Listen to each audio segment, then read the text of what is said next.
dead. But because the Greys live there, and because they're such sweet people, you go in there and it feels like a home. So it's easier actually to imagine,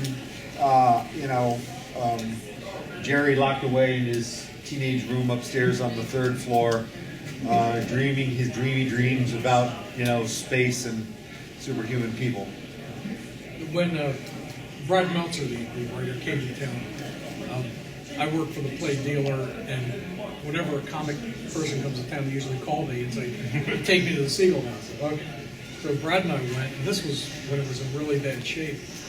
And we were upstairs where Jerry's room was, where he worked.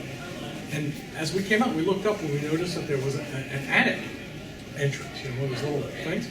And Brad and I looked at each other, and I said, you guys ever been up in the attic?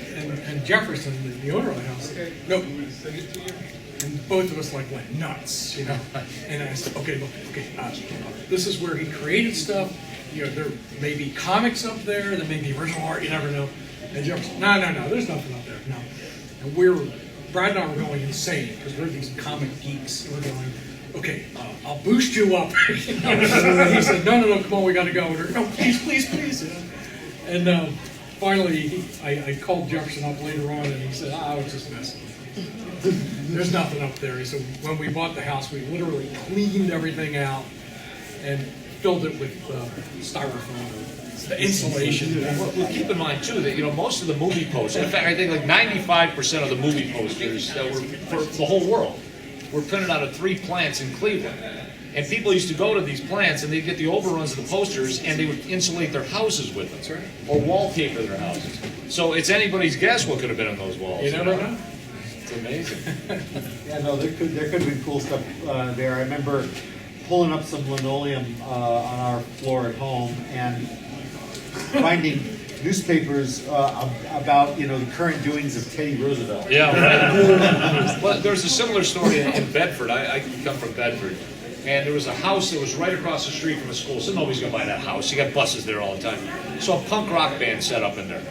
And they would play, and they would play so loud that the plaster fell off the ceiling. And underneath was an original Archibald Willard, the guy that did The Spirit of 76. Oh, wow. He lived in the house. So they threw him. That house was like twice as much then. Well, I guess we should introduce ourselves. This is the Siegel and Shuster panel. Yeah. This is Michael Olszewski, president of the Siegel and Shuster Society. Can I ask my trivia question first? Oh, sure, go ahead. I'm going to ask my trivia question. And I probably shouldn't because you're going to be thinking about this the whole time, but I have a trivia question. It's an impossible trivia question. I stumbled upon this. Name the person who played opposite Adam West as Batman and also in a TV episode with George Reeves as Superman. I'll tell you at the end of the panel. It's a tough one. But anyway, why don't you... Yes, Siegel and Shuster Society. We are, as Mike mentioned, the group that was formed because of Mike Sangiacomo, the writing of the play dealer, saying, why don't we embrace Cleveland as the place where Superman was created?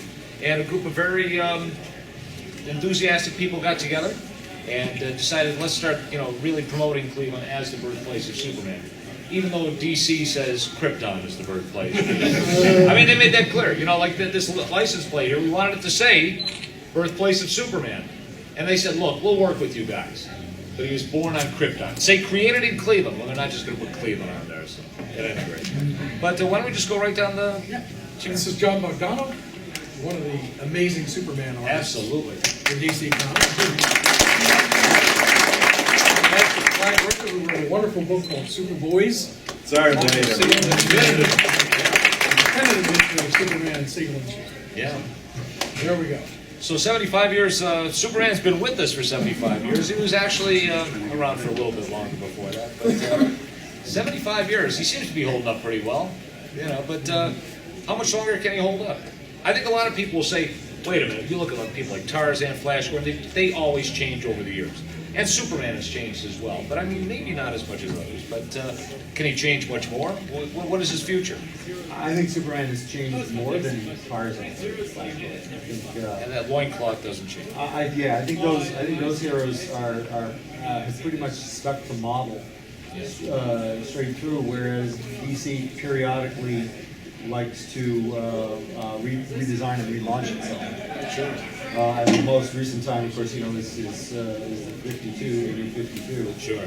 Which is about as far from Siegel and Shuster's original design as they've gone so far. Sure, sure. I just want to mention, Mike Barr has joined us, the great writer. Hey guys, how you doing? As one of the architects of Superman in a great period, you did the long hair Superman period, right? We did, yes. Wonderful. In many gold, yeah. Yeah, what some people call the super mullet. Superman. Love that look. What do you think of the changes that the new 52 has done to Superman? Well, I've drawn some variant covers, and I've drawn for licensing from time to time. And one of the things that I've found interesting is it's not just a costume change, it's a likeness change. So the first time I was hired to do a New 52 Superman, I basically just put Jim Lee's costume on Superman, and they said, no, he doesn't have a cleft chin, he doesn't have an S-curl, he has a thinner nose, a more angular, smaller jaw. He looks like this now, and so it's really more than, he's not wearing the modesty briefs anymore. It's really they've made him another person. It's like Doctor Who. He's regenerated, I guess. Sure.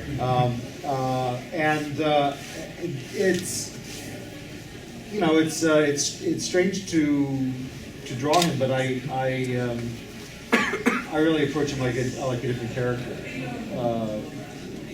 could be any generic superhero as far as I'm concerned. It's interesting. You gotta wonder if Superman needs an armored outfit. It's like he's Superman. Yeah. Why do you need? How do you like the new version of Superman versus the traditional? Anybody like the new one more? Raise your hand if you.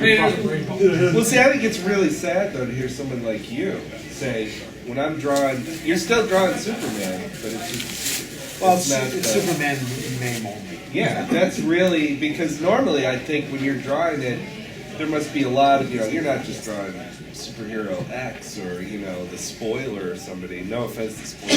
This guy like the spoiler too. I meant to say Speedball. Really, there's not pressure, but there's a really, you're drawing an icon, a legend. And there's not happening. Well, it's, I take my Superman very seriously. I was, I was the neighborhood kid with the glasses and the big red towel tied around his neck, jumping up the neighbor's carport. I wore the towel around my neck underneath my clothes, stuffed down my pants in school. We named our child Kal-El. So I'm pretty orthodox in the cult of Superman. If not conservative. Yeah, if not conservative.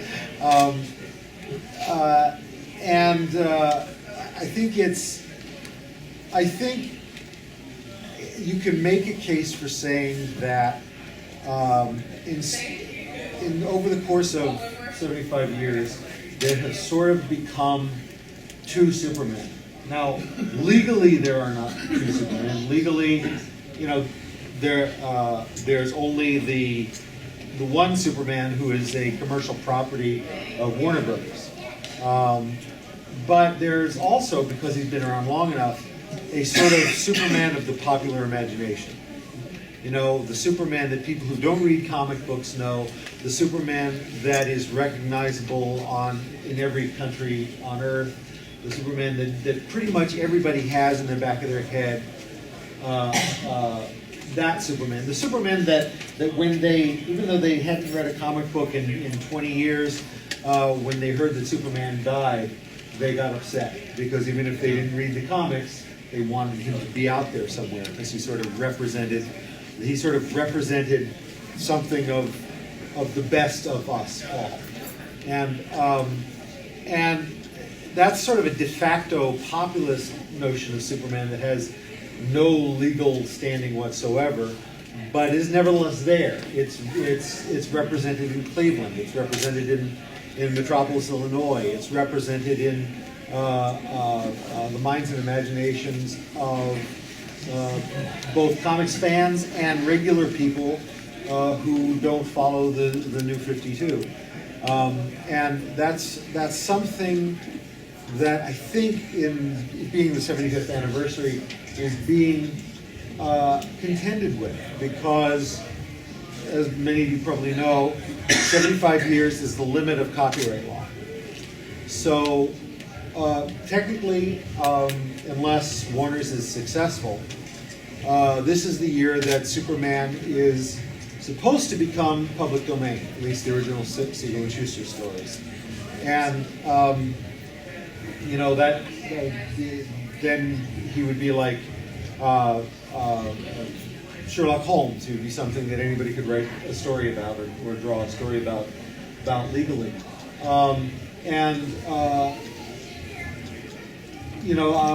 I have theorized, and I don't have any basis on. I'm certainly not a lawyer, but I think that big part of the reasoning for the New 52 is coming from the legal department and the marketing department, who says that just in case we're not successful in resecuring our copyright to Superman, let's hedge our bets and invest in a new Superman that we can own outright. And so they designed something that from a legal standpoint could be arguably distinct from and totally separate from the contribution of the two guys who invented it. If I can ask you a question, we're very fortunate to have two of the guys who are on the creative end of this character. When somebody presents you with the opportunity, Mike, why don't we go with you and then John, if you could. But when somebody presents you with the opportunity, we want you to write Superman, we want you to draw Superman, is there almost like a stress or a pressure or something that you're under? Because you're dealing with an icon at this point. You're not creating your own character where you have total control. Mm-hmm. Well, the first Superman story I wrote was an issue of the titled DC Comics Presents, and I believe 1980 or so. And at that, although I knew, of course, in Superman, a lot about Superman, having been in the comic book business and a comic book fan growing up, it really took the Christopher Reeve movie to give me a real sort of regard and sort of awe for the character, because I liked so much what he did with the role. So I tried to bring in a little of that in whenever I write Superman. Some of that humility, but also that slight sense of humor that he had, and that sort of sense of non-campy self-righteousness to it. Because I'm Superman. I do the right thing. That's because I'm Superman. Do we have a problem? and that was sort of his attitude, and he didn't know why anybody would think that was funny. Sure. And that's the consciousness I try to bring to it. Sure. But John, your thoughts about that? I mean, I think the answer to it would be as varied as number of people you ask. But I am certainly from the end of the spectrum where I got into comics because I did want to someday draw Superman. Actually, Mike offered me the job numerous times before I actually accepted it, because there was, in fact, that pressure. I said, well, yes, I do want to draw Superman. It's sort of my career goal, but I don't know if I'm good enough yet. Yeah. So he offered it to me first when he first went over to John Byrne, and he was pretty insistent about it, and I kept demurring, but then he started sending licensed merchandise to our son Kal-El. An old 7-year-old Kal-El would come with an armload of action figures, and he'd sidle up to me at the desk in the studio and say, Pop, I really think that you ought to go work for Mike Carlin. No pressure there. So I did definitely feel, and I still feel actually, whenever I do Superman, even if it's the classic or the 52, I still feel, really I feel this with any character, but especially Superman, I feel a definite sense of stewardship. Because this is not my character, I did not invent this character, and he does mean something to people. He means as much to other people as he means to me, and everybody has subjective differences in what that character means. But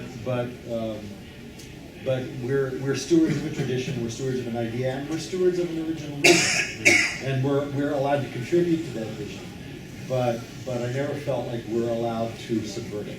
You know, you got to get it right. I mean, Gotta get it that's the right. whole. Yeah. You just got to get it right every time. Sure. Well, you know, talking about getting it right, Brad Ricca. I mean, 13 years on that project, on the Superboys project. Talk about that. You know, I have to get this right, knowing that Siegel and Shuster's family were going to read your book. Oh yeah, because I always think whenever there's like comic book writers, because I'm a comic book, reader, fan, nerd, I always think, wow, they have the coolest job. I never did anything like that. But that is kind of similar because I did this whole thing on the creators of Superman, and the whole time I'm like, oh no, they're gonna read this. What are they gonna think? Am I gonna knock on the door and open it, and there's something burning on the? They're really nice. They would never do that. But you worry about that, and I think that the only thing you can do in hearing you two, and especially John, is you have to take care of the truth. And the truth of Superman, of who Superman is. I think you certainly did that in your work. But then you kind of have to make it your own a little bit because it's art, right? Because Superman, like you said, Superman is shared. Everybody has a different shirt or those shoes are pretty sweet actually. But something. So everybody check out this guy's shoes. Yeah, this is Cool. Look at that. He'll be selling them in booth 85. But there's a sense, that's the great thing about Superman for me, is there's that stewardship, there's that legacy, there's the truth, but there's also you're a part of it.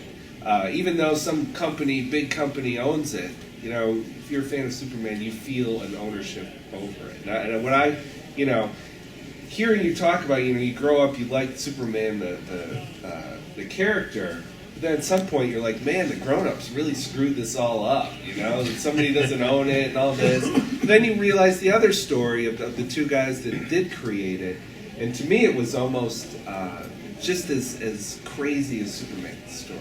That, somehow they did it, somehow they created it.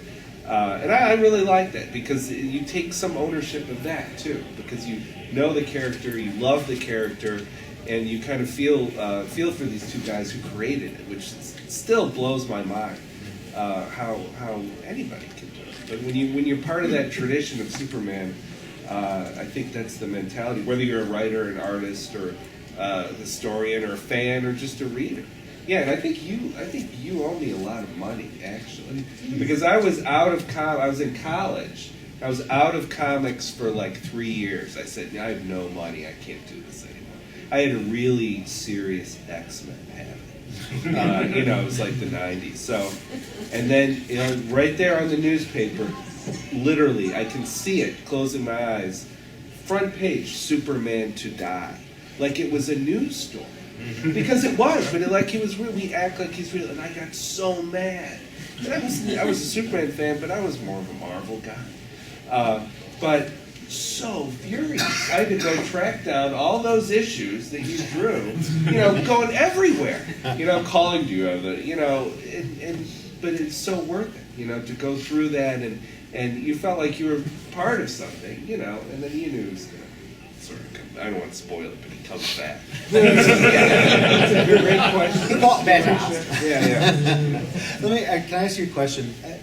You were a comics fan before you took on this project. Oh yeah. So as a comics fan, most comic fans have some idea of the behind-the-scenes story for the creation of Superman. When you went to research it in depth, did you find anything that really surprised you, or that altered your perspective? Yeah. What surprised you the most in your researches? The thing that surprised me the most was that it was all real. That all this stuff that shows up in Superman, Lois Lane, Bizarro, the double identity, it all came from their lives. And that totally surprised me. I thought they were making stuff up out of their head. Oh, we're into science fiction. But they, excuse me, I have a cold. They knew a girl named Lois. There was some guy they worked with who was kind of the opposite of Jerry Siegel, who was lost to time, kind of like Bizarro. There was a Lex Luthor. There was all this stuff that that you read an early Superman comic, and he's fighting to stop these evil company that runs a mine, and a week before they write it, this was all in the papers. Athens, Ohio, they had a mine collapse, and everyone was yelling at the owners that it wasn't safe. So everything that was happening in real life was going into Superman. And then suddenly it just made sense to me that that's why we still like Superman 75 years ago, because we recognize that even though you have the hair, I mean, he doesn't have hair anymore, but with the modesty briefs, you call them. Yeah, somebody should name their band the Modesty. But we still, somehow, I think we recognize that there's actual reality to that really strange character flying through the sky. And we understand that. And that's what surprised me, is that it was really, Superman was their autobiography. Things that was going on in their lives, they just wrote it into Superman. And to me, that's art. That's not, let's make a few bucks, draw some Flash Gordon guy. No, they were making art. An interesting point about that too is talk about the American success story. Rags to riches, and we obviously, Mike and Brad and I know a guy named Irv Fine, who was actually Jerry Siegel's cousin, and it was his brother who introduced Siegel to Shuster. Well, he told me that he happened to meet up with his cousin once on the street, and he said, "Jerry, how are you?" I said, "Oh, terrible." It was in the early '40s. He said, "What do you mean terrible?" He said, "I just got back from my accountant. I owe another $5,000 to the IRS. The average salary was about $3,000 a year, and he owed $5,000. So this was like, all of a sudden, their lives had exploded into this wonderful, they achieved all the success they wanted, and then it all came crashing down, obviously, which is the drama of all of this kind of stuff here that, that we still live through today. So I think that, just the thought that the American success story can go either way. I think what I like about what you said about them translating the things from their real lives into superhero context to make Superman, I think that's fascinating, because they really stumbled on, they didn't just create, that says to me, they didn't just create the first prototype superhero, they also stumbled on the secret of superhero comics, which is that, like myths of the ancient gods, they are human realities, stories about the human condition, just writ incredibly large. Mythic. In other words, the modern myths. Did that kind of, you thought of that as well, Mike, when you were starting? Yeah, it always struck me when I first learned about Superman that he was obviously clearly based on a lot of the mythological gods, and they took a lot of cues from that. And so when you write Superman, you try to have the crowd respond like that as well. Mm-hmm. That he is this incredible character who pretty much can't be hurt and can save them from almost anything. So they have this not only affection for him, of course, but also kind of an awe toward him. Sure. That he is, they really respect him and they really like him, but they also know that he's not one of them, but he tries to be one of them. They respect him for that at the same time. Well, I think the alien trying to be human rather than the vice versa. I mean, he is an alien, just basically trying to be like us. Well, it's there are I think that inherent in what Jerry wrote, there are two legitimate takes on Superman, and this is part of it when you go to write or draw him. This is part of the dialogue. There's a school of thought that, and you may find yourself somewhere in the middle, but on one end there's a school of thought that he is this godlike alien sent by godlike Father Jor-El to Earth to save them, my little Kal-El, and that Clark Kent is his disguise, almost an alien's parody of what he thinks human beings are. And that's where you get sort of a bumbling comedic Clark Kent. Sure. Then the other end of the spectrum is that, yes, he comes from outer space, but it's really nurture over nature, and he was raised on Earth by good working class Earth family who gave him our values and made him us. So in that interpretation, Clark Kent is more the man, and Superman is his job. because he grew up the son of John and Martha, and he is, for all intents and purposes, an earthling, an American, a human being who just, like a lot of other immigrants to America, comes from someplace else and brings with that someplace else certain powers and abilities unique to him. I tend to come down on this side of it because it's easier to write motivation for a guy who's essentially human and who was raised with the ethic that, well, everybody has something that makes them special, and it's sort of incumbent upon all of us to use whatever powers and abilities we have to try and make things better. And for me, that's like a superhero metaphor for anybody who tries to be a good man or a good dad or just a good person and do what they can to make their lives better. And that gives us a Clark Kent he's like overcommitted, he's overscheduled, there's too many demands on his time, and it's easier from that end for me to get a handle on his motivation and on his character. And I often hear from people on this end that it's difficult to find motivation for Superman because he's so powerful, blah, blah, blah, blah. And a lot of writers fall somewhere in the middle, but there's interesting tension there between, is he basically a human being with alien powers? Is Clark Kent the person, Superman the job, or Superman the person, the alien godlike person, and Clark Kent is the goofy disguise? Sure. And who takes that viewpoint that he's the alien, get him out? Luthor, right? He always says, he goes, we don't need alien help, and we don't. Yeah, so that's really interesting. It was actually the death of Superman that allowed me to start writing about comics for the Plain Dealer. I'd been talking to my editors for years, saying, please let me do some comic book stuff, and it's like, get away from me. When Superman died, I was like, okay.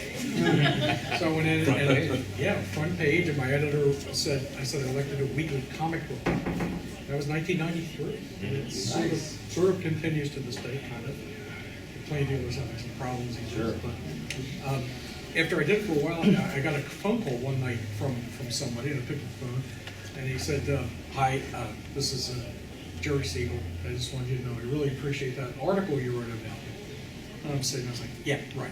I'm really busy. Who is this? And he said, no, it's Jerry Siegel from California, and my family sent me a paper. And I went, oh shit, this really is Jerry. It really was. And so we had a pretty decent relationship with him and his wife, Joanne. It was great. And after Jerry died, Joanne came to Cleveland, and it was a very sad thing.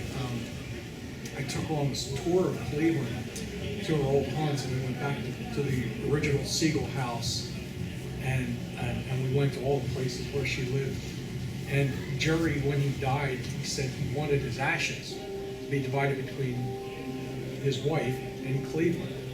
So she was bringing his ashes, which were a really beautiful urn that he had made with his characters on it, and his typewriter that he used to create Superman, and a bunch of other amazing Superman scripts that were never printed. This beautiful collection of stuff that we wanted to give to Cleveland, and we could not get anybody in Cleveland to take it. Think about that. Wow. The library said no. Rock Hall said no. The museum, the Science Center said no. The museum said no. The Western Reserve Historical Society said no. And she was crushed, and I was even more crushed because I thought this was a slam dunk. Sure. I thought, we'll take you around and we'll get a place for this. She wanted a display. Everybody said, nah, we don't want to be responsible. Let me just bring up that I'm always honored to go to that house in Glenville, and I was equally honored to be there with John and Mike the other day. And we went in there, and the funny thing was that, and Judy was there, of course, and Mike Sabine. The great thing was, when Joanne Siegel went to the house, she left a note there. My note back. And they still had the note. The folks that have become the curators of history that own this house still had the note, in a scrapbook, and they said, we weren't home. But they left bakery, and it was really good. So they remember the bakery that they sent there, left there. But still, I mean, and I keep bringing up the same story, but it's true. my wife Janice and I have a friend who's a science fiction writer from Sweden. And he, during World War II, before we entered World War II, he said, he was reading the Saturday Evening Post, he said, someday, there's this 10-year-old kid in Sweden in the late 1930s saying, someday, or early 40s saying, I'll go to Cleveland, Ohio. And in 2000, he came here, and we went to the house, and nobody was home. Well, no, I think his daughter was home. Is that his daughter? And he comes up to the house, and he knew Jerry Siegel and Joe Shuster, he was friends with them. And he's touching this house as if it's like, you know, some kind of a religious relic, but he's looking. Finally, I'm here. You know? And it was the most amazing thing. But that just goes back to what all of us are saying, is that this character and his creators mean that much to all of us in their own way. And, you know, we just carry on that legacy. Isn't the Cleveland Plains dealer mentioned in one of the early Superman stories? Brad? Brad would be I think so. Brad, is that right? I think before the Daily Star, even before the Daily Planet and before the Daily Star, at one point, doesn't Clark wire a story in the Cleveland Plains dealer? He wires it to Cleveland. Yeah. Yeah, so it doesn't say Plain Dealer, but he's on the thing. He's like, wire this story to Cleveland, Ohio. Cleveland, comma, O. And that's, so then you realize that, oh my gosh, Action Comics 1 took place in Cleveland. Yeah. And then somewhere, you know, in some issue, a couple down, then it just changes to Metropolis. Well, you know, you brought up an interesting point, though, because I think one of the addresses that they sent something to is the Plain Dealer. It was the Plain Dealer office. The office, The yeah. office we had in Canton. So Clark was sending to there. Yeah, there's all these addresses that show up in early Action Comics. They're like, real addresses. Real, yeah. One's his Jerry's brother's a dentist, and he's a dentist in like an early comic, and it says, you know, Leo's Dentistry. That's his brother's name. All these people, like somebody they didn't like, they would put their ad. Well, I don't think they liked the Plain Dealer because they didn't run their comics, so they always put somebody got killed at this address. No offense, Mike. I tried to get Jerry. I said, Jerry, I've always believed that the Daily Planet is just an anagram for Plain Dealer because it's almost. Sure. I said, is that right? And he said, oh hell, I don't know. Throw me a bone and lie to me. Say yes. I never could get him to say one. Well, I think one of the great finds, though, from Brad was, you know, two of our board members of the Siegel and Shuster Society are, I guess they're nieces? Cousins. And their names are Norma and Rita. And Brad came up with this remarkable comic strip where they're, what, the Junior G girls? Yeah, they're up there in age right now. Yeah, and they were younger. They were just little girls when Jerry was writing Superman. They would always tell me, "Oh, you remember going to his office?" And he would, you know, tell them stories. And I found this old comic. I think it was Federal Men, which they did before Superman. And it's all about kids. It's kind of like a Little Rascals where the kids solve the crime. And there's these group of little girls that solve a shoplifting crime, and their names are Norma and Rita. And I showed them, and they were like, "Oh, this is great. We never knew." So yeah, they've just the you know, I don't know if you two did, or if Mike ever did this. You know, be careful if you know a writer or an artist, because be nice to them. They're going to write you. I know Mike does. I always put my friends in. Yeah. Well, back in the Superman days, we always named streets and landmarks in Metropolis after people who had worked on Superman in the past. You can't do that anymore. They shut that. They shut that practice They don't let down. you do that? There's no more Bogdanove Bridge. Oh, no way, really? Yeah. But that was the same kind of impulse of wanting to thank and acknowledge the people who have contributed. There'd be graffiti. Oh, yeah, there would be. Yeah, I love that stuff. Mike, did you do that as well? I did, yeah. As someone that anytime you always, if you know a writer, you always want to be careful how you treat them. Because if you treat them badly, you wind up as a murder victim or a murderer, or something bad will happen to you. And the publisher who fired me became the villain in Family Jack. Wow. Wow. There you go. And everybody knows Funky Flashman. Yes. It's a variable. You know, does anyone have any questions? I mean, obviously we can talk for the whole hour, but if anybody has a question, just put up your hand. Sure. I do. I was one of the ones that was kind of half putting my hand up for the New 52.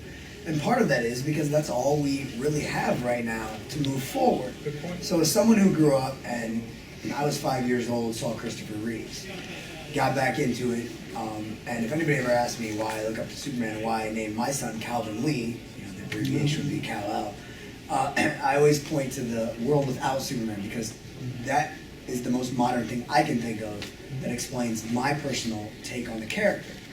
And you all are involved in some way, shape, or form in the industry. So my question is, it almost sounds like the new Superman is helpless in going back to the roots. Do you think, though, if people, as time goes on, and writers get back in there, and writers that came from the generation, my generation, who grew up with the death of Superman, the return of Superman, do you think some of those ideals will start to filter back in, even though the corporation says this is it? Because you said that they told you exactly how to draw it. But Do you think these will filter back in? There is actually an ongoing Superman title, which is set back Correct. in the old days, which is my favorite title. Adventures. What's it called? Adventures. It's the pre-New 52 Superman, so it's the Superman, the correct Superman. So, In fact, they haven't forgotten this. no, they haven't forgotten it, and they do want to, they do want to keep their claim on that design for the character. Thank goodness. But as far as that goes, sales talk. So if the marketing people at Warner's can look at Adventures of Superman and say, oh well, this is outperforming the New 52 Superman, then probably the minute Warner's secures the rights in perpetuity to keep Superman out of the public domain, then you will see, as a big major event in comics, you'll see the return of the original.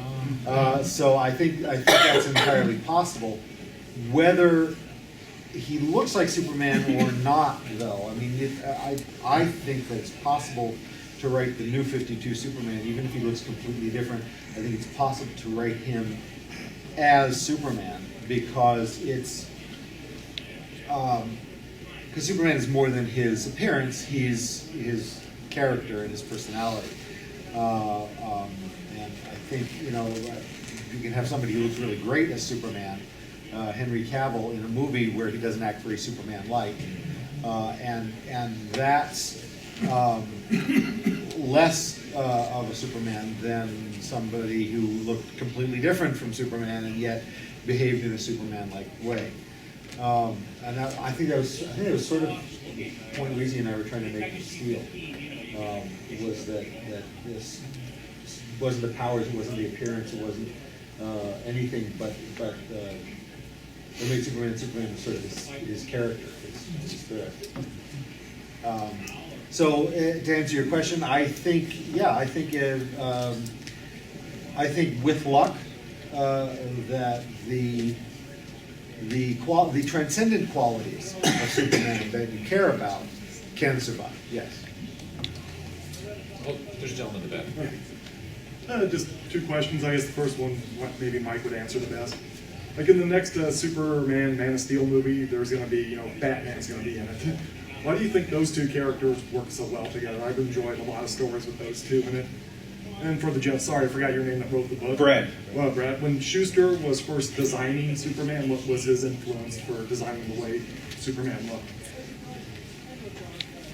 As to why Superman and Batman get along so well, or used to get along so well, I think some of that is odd. You want to think that it's because they sort of are two DC's biggest sort of iconic characters. Sometimes I think there's a little more of commerciality to it than that. When Superman and Batman were put together in World's Finest Comics, and had that long-running series where they were, show was good friends for all those years, that was essentially a business decision. World's Finest Comics at that time had a separate Superman story and a separate Batman story in every issue. Then when they had to reduce the page count for commercial reasons, someone said, maybe Whitney Ellsworth, who knows, said, hey, let's put them in the same story and we'll save some space that way. So then the characters began to interact and they became such good friends. Another way of looking at that is to say that their origins are so different that each one very much respects where the other's coming from. Superman, who has had Obviously, he's had great loss in his life because his entire planet was destroyed, but he's not had possibly, you could argue, the trauma that Batman has gone through in seeing his parents murdered before his eyes. So Superman respects Batman for surviving and having even overcome that, and Batman respects Superman. Well, Batman's kind of envious of Superman in a way. I mean, Batman thinks, man, if I could do that stuff, like, no crime in the world tomorrow. But I think Batman also has a great deal of respect for Superman, and for the fact that, well, again, he could use his powers to take over the world, but doesn't. He believes to a very great extent in free will and letting the individual make up their own mind. And Brad. Yeah, and then I'll answer your question, but just on that, just a little bit. The whole thing that bugs me. No, that was my question. You can answer. All right, I back off.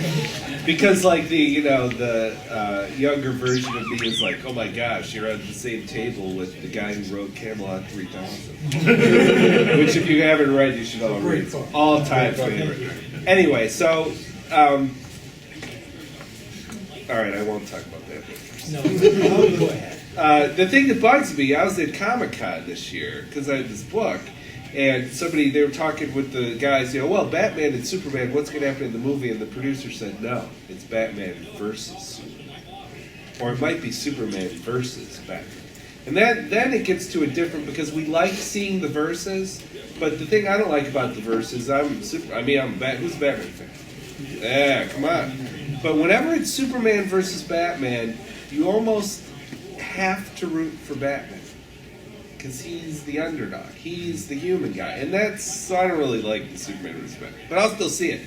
So anyway, back to the question. So what I found is that Joe Shuster was a really small guy, small kid, but he wanted to be bigger. So bodybuilding was really big in the 30s. You would go see strongmen. They would come into Cleveland, and Joe really liked them. They had capes, they had gladiator boots, they had the modest degrees. So it's all part of it. And he worked out, he sent for all these physical fitness manuals. But they didn't work. He was still really kind of skinny, really skinny and short. So he drew his ideal, what he wanted to be. Clark Kent, Superman. And so I would start getting some of these physical fitness manuals on eBay. They're pretty cheap. And I found the same poses that you see in Superman. I found the famous pose, Action Comics 1, where he's lifting the, that's awesome, by the way, where he's lifting the car is a cover of a strength manual of some guy lifting the title. And the famous one where he's breaking the chains was a thing, pamphlet you could send away for 10 cents called Molding a Mighty Chest. So he just took what was around him. Yeah. Oh, I'm sorry, Michael, I forgot to address what you asked about Superman versus Batman. The enmity between the characters is more of a modern construct, I think. Frank Miller did it in Dark Knight Returns, and has done it like 7 or 8 times since then. And Frank is a good friend of mine, and I respect him. But I say to him sometimes, Frank, enough already. Yeah. They have to fight every time they meet. Their friends must never invite them anywhere. They always wind up with the house destroyed. So I think that's more of a modern construct. I think you can probably get a good Superman versus Batman movie out of it. But I would hope at one point in the movie, like a third of the way through, they're kind of going, why are we fighting each other? We should be fighting whoever the real villain out there is, and then they become allies and fight that guy. Gentleman over here. Well, yeah, it just seems it's happening now with Superman back in the book. It almost seems like an insult to the source material, because it just seems that there's a predilection now for the evil Superman. In Earth 2, spoiler alert, he's now he's a minion of Darkseid. He's in Injustice, Gods Among Us. He's the big bad in that. And there's just always this, and it's. And I agree with you, John. What makes Superman Superman is that he does the right thing. He's a man, and Superman's the job, and that's always been. And do you think that it's ever going to kind of come back to that? Because it just seems to me like the character he used to be the flagship of the DC universe. It used to be everybody kind of wanted to be like Superman. And we're not really seeing that in 52. And we're not really seeing it. And we're not really seeing that. And I don't know if that's. What do you think of that, or how's that? Well, I mean, I think DC has always had a bit of a hard time appreciating their own character as much as their readers do. I think that the first time they relaunched the character was in 1948 when they fired Siegel and Shuster. I mean, it was a soft relaunch. It was a very subtle redesign, but that led us into the decade of the 50s and 60s, which really concentrated a lot on some fairly silly concepts. You get your red kryptonite and your turtle boy, and issues of Superman being obsessed with how people think about him, and that they not figure out that he's Clark Kent, and all kinds of things that are sort of tertiary at best to the fundamental issues of the character, and but it's come in and out of focus, so it's really anybody's guess what's going to happen in the future. I think DC. A lot of people in DC identify more with Batman than they do with Superman. I think, but I think that can change at any time. I don't think it's written in stone. We have a question over here. Yeah, also continuing on the Superman brand and stuff. The Man of Steel movie and also the Superman Earth One comic book series came out since 2010 to recently, coming out next few months though. But they basically predict Clark Kent as a young man who finds out that he's a supervillain and finds out that he has to use these powers to help mankind and stuff. That's why I kind of feel like they're kind of gotten away with this, and then the two conflicts, they do Superman, he's kind of more arrogant and talking and stuff. Or, like trying to basically teach that there's better things than you and stuff. Kind of like Peter Parker, understanding your abilities and using it for very good rather than thankful and stuff. Yeah, I understand the impulse to try to make Clark Kent like Peter Parker. I think Clark Kent is Clark Kent and Peter Parker is Peter Parker. My son sometimes says, as a motto, he says, you can chase cool, but you can never catch cool, right? And DC sometimes has the habit of chasing cool.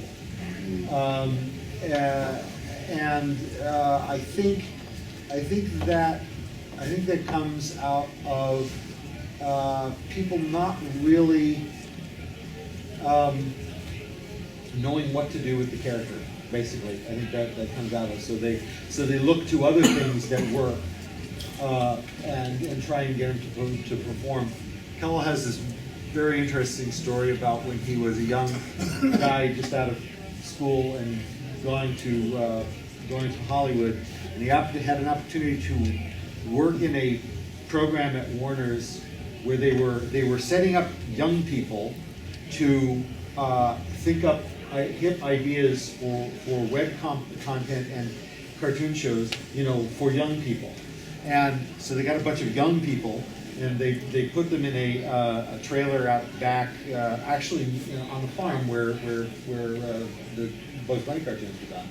They put them in a trailer with skateboards nailed to the wall, and hip things for the kids, and had them come up with stuff. And one of their assignments was to find a new vehicle for the core Warner Brothers characters, Bugs, Daffy, etc. And so they brainstormed up some stuff, and they came up with some pitches, some of which was really cool. One that I remember is that I really liked was Wile E. Coyote, Agent of Acme, where Wiley's bill has just gotten so high that he has to work it off. So he goes around trying to sell Acme devices in various situations. Anyway, they sat down with the Warner's people, and they pitched them this, and the Warner people said, "Oh yeah, no, that sounds really brilliant. That sounds clever and edgy, like Animaniacs." They said, "Yeah, Animaniacs. That's great because everybody loves Animaniacs, right? It's big in the brain. Yeah, I like that." And they said, "Yeah, I'm not sure we were totally clear. You see, Animaniacs never really performed that well, in that they didn't really move lunchboxes and toys. What we want is like Hannah Montana, because Hannah Montana really sells toys. Do something with Bugs Bunny that's like Hannah Montana." It's a good thing they didn't say that now. Actually, that would suit Bugs perfectly. Keep Bugs working and Bugs well. Bugs was originally a song and dance man. Yeah, there you go. And he's got the tail for it. I want to hear all you guys answer. This is a fun question. What's your favorite supporting character and why in Superman? Oh God. Supporting characters are important in Superman. Oh, I got Crypto. Oh yeah! I teach a class of case, and my students kind of look at me like I'm an idiot when I say, when I make them read Crypto stories. It's a dog. That's a great dog. and there was a book out called Whatever Happened to the Man of Tomorrow, where I read it, and I damn near cried when Crypto died in that book, which is really embarrassing to admit. But to me, it's all about Crypto. I think he's a great character. I go back to, I'd say, Lois Lane up until like the mid-'60s. Because it's like, Superman's like, geez, who am I fighting here? Lois, the enemy or what? I got two enemies here in a lot of different ways. And one of them is sort of like a benign enemy. She doesn't know she's my enemy. Right. But geez, what a pain in the rear end. I'm going to go a little off the beaten path here and say that I think my favorite supporting character in Superman is the Chloe Sullivan character from Smallville, because she kind of functioned as his sort of brains and his conscience at the same time. Not that Clark Kent needed to have his conscience ever pointed in the right way, but she's also sort of looked out for him, and that when people would take advantage of Clark Kent, she would say to him, "Well, look, Clark, it's his." I think she's pointed to it's his default setting to see the good in people, and sometimes she has to say, "Well, Clark, this guy's up to no good. You can't trust him." And Clark is always going, "Well, maybe there's good in him." No. Go, Clark, punch him. Yeah, exactly. And I just thought that she was very kind of sweet and sophisticated, and and the series would have been very different without her. And by the way, the person that was originally thought to take that role was Kristen Bell, who later ended up in Heroes. Yeah, okay. She was supposed to get that. Not why she didn't get the role, who knows? But she did okay. So. Sure. Interesting what you say, Mike, because really, supporting characters are vitally important in any kind of tough guy fiction. Yeah. Because you can't have, for instance, James Bond moping around like Silver Surfer with his palm nailed to his forehead about how lonely he is or how tired he is. You need M to come in and say, "Bond, you look like hell." You need some rest, man. Yeah, whether you want it or not. Yeah, whether you're right. So having supporting characters like Chloe is vital for any tough guy hero. So that often falls to Lois. It often falls to Jimmy because Jimmy is like Mr. Unnecessary Exposition, but it's also the kind of the power of Crypto, because Superman has a lot of people that love him, but he is also kind of alone. He's a guy that lives with a secret. He's a guy that's really overworked. Just wants someone who just understands him. And my God, it's a good dog. I gotta get that shirt, by the way. I gotta get that. But you have a white dog. I have a white dog. Named Crypto. Do you have a cape for that dog? Brad, how about you? Mine are both kind of weird. They're sort of a tie. I like Dan Turpin, Terrible Turpin. And I also really like Dr. Emil Hamilton. Because whenever he shows up, And I really liked him in the cartoon too, because whenever he shows up, you know you're going to get a sci-fi story. And I liked that he was in the movie. I really liked it, even though it didn't really work out for him. Yeah. But you get, because I really like Superman when it goes into science fiction, and when he shows up, well, we've got a problem. Superman, can you do this? I always liked that. Also, since Superman occasionally fights an evil mad scientist, it's good to have a good mad Yeah. scientist. Just so people know that science is good. You know, we're running out of time. I think we got time for one or two more. Why don't we go with this? As people who have intimate knowledge of the Superman character, both from the creators and people who write it and draw it, I'm curious what your take is on how much of a cultural impact, like what is your take of his cultural impact upon American society and culture, and the cultures and American culture and society's impact on the character? Yeah, this is kind of interesting because somebody actually brought up an interesting point. They said the thing about Superman is everybody knows about Superman. He's just kind of inbred into us. And if you've never read a comic book, you still know his origin. It just became a part of our lives. It just became a part of Americana. So I think that's my take on it. I think he's just part of Americana at this point. I would challenge anybody to find someone who never heard of Superman.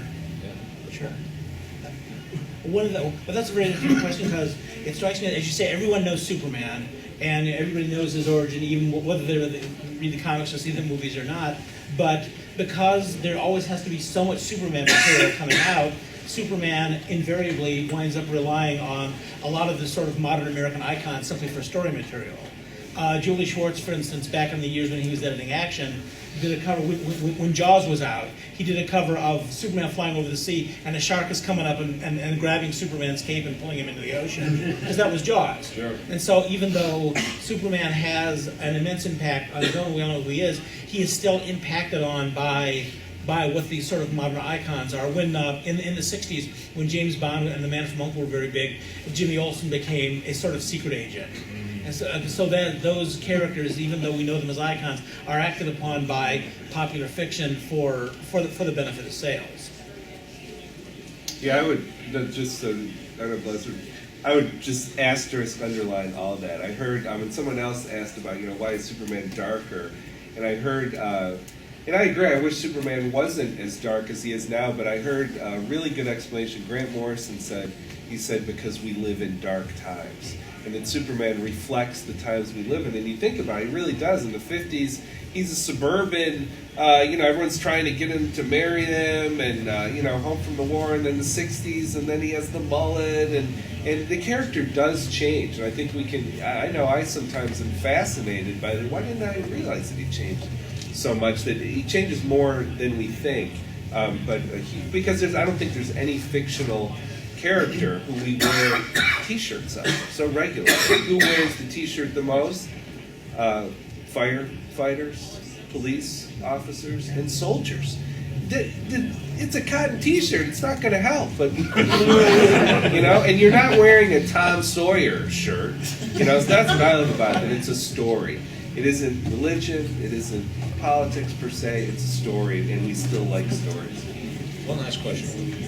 I had kind of a hypothetical. There's been a lot of talk about the way in which he's been managed almost as a property. Are there any similar concerns if the character enters the public domain? As far as now, you've got anybody able to take and do anything with the character. Any similar concerns there? And also, a follow-up, if there's time, what do you guys think of the Superman-Wonder Woman relationship? Well, I think people have been fantasizing about Wonder Woman, Superman for generations.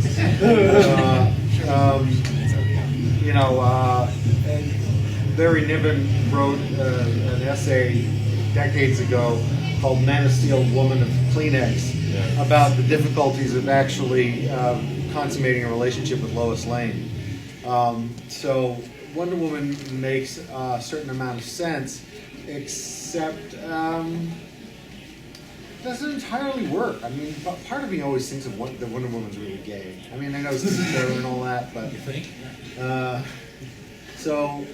she's Amazon. She can do whatever she wants. I don't know. I don't know. I think from the standpoint of stewardship, I think when a character becomes public domain, he becomes fair game, and what happens then is sort of a devil may care. I mean, a democratic kind of survival of the fittest situation, where the best of a number of products gets remembered and the least of them get forgotten. So I'm not sure. I mean, I think you're probably right. A lot of real crap Superman stuff would start showing up. But you'd also see a diversity of Superman stuff showing up, some of which would really ring with you.